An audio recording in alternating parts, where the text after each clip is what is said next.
In today's video, I am going to walk through how to implement for and for each loop in Java. So to demonstrate how for and for each loop works, first let's say I want to print out from 1 to 5 integer number. And how am I going to do that? If I have to do the traditional way, what I can do is I can do system.out.println and then I can print 1.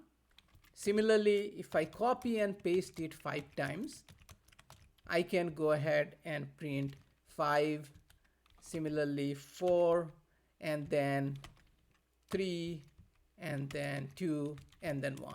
Now, as you can see, it is not the most efficient way of executing a piece of code, but it is going to work. For example, if I compile and run this, I'm going to see 5, 4, 3, 2, 1. As expected, I'm seeing 1, 2, 3, 4, 5. But as I mentioned, this is not the most efficient one. And what if we have to print from 1 to 100 or 1 to 5,000 or something of that nature? This is where we can use a for loop. So if we have to solve this problem using a for loop, we can easily create a loop called for. And once we create a for loop, the for loop can have 3 parameters passed to this for.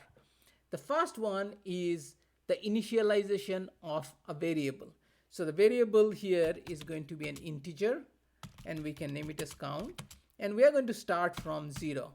So we're going to say count is equal to 0. We can start from 1 also. Let's start from 1. Count is equal to 1. And then the next one, after providing the initialization, the next item is nothing but the condition of the for loop. So what condition you want the loop to satisfy? As long as the condition we provide here is going to be true, the block of code inside of the for loop, which is the block of code inside of these 2 curly braces, is going to execute as long as the condition we provide in the second section is true. Once the condition becomes false, it will come out of the loop. So what is our condition? We are trying to print from 1 to 5. So we are starting at 1. We want to print till 5. So our condition is going to be the count is less than or equal to 5. Because as long as count is less or equal to 5, we want to go through this loop. So we are going to say count is less than or equal to 5. And the third thing, or the third parameter to the for loop, is nothing but the update of the variable that we declared, which is the count. Now the update depends on what we are trying to achieve. In our case, we want to loop 5 times. So we want to go from 1, 2, 3, 4, and then 5, which means we are going to increment the count by 1, which we can do count plus plus. Similarly, you can also do count minus minus if you want to decrement. But in our case, we are just going to continue using count plus plus. And here, instead of a hard-coded value, we can just provide the count. And now, if we compile and run this function, we're going to see the exact same result as before, meaning it is going to print from 1 to 5. So let's compile and then run. And then we can see that it is printing 1 to 5 as expected. So this is the first loop, which is the for loop. The next loop we are going to discuss is for each loop. But we cannot just discuss for each loop without discussing array. I have to introduce array for demonstration of for each loop. But in this video, it will be just an introduction to the array. As array has a lot of feature, I will get back to array in the next video. So at a very high level, an array is a collection of items defined in a single variable. So what does that mean?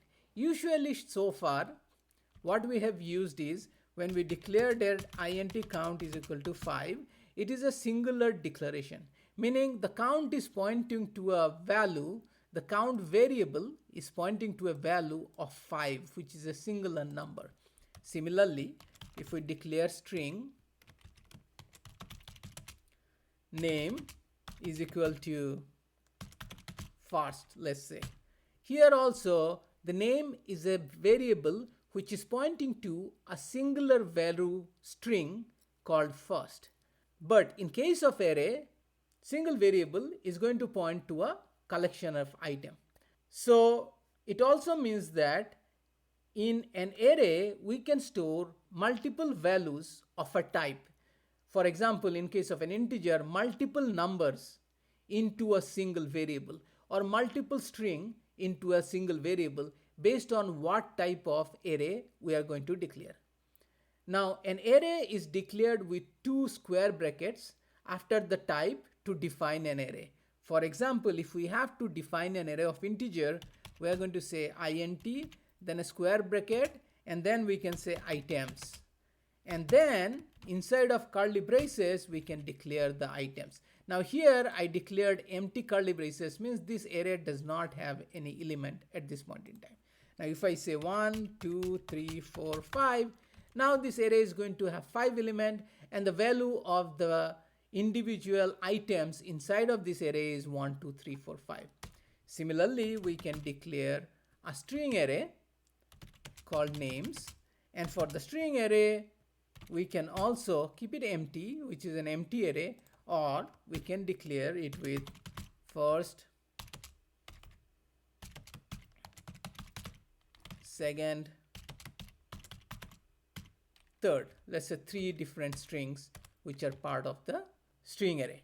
Now if we have to loop through these items on names and print out the individual item or do some operation with this individual item in this array, this is where the for each loop helps us. So let me comment this code out.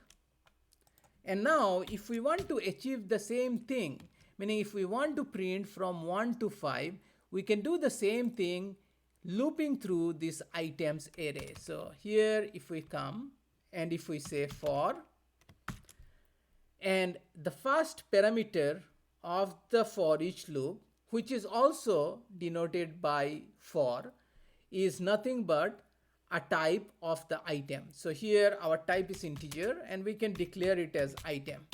And then we are going to say which array we are going to loop through.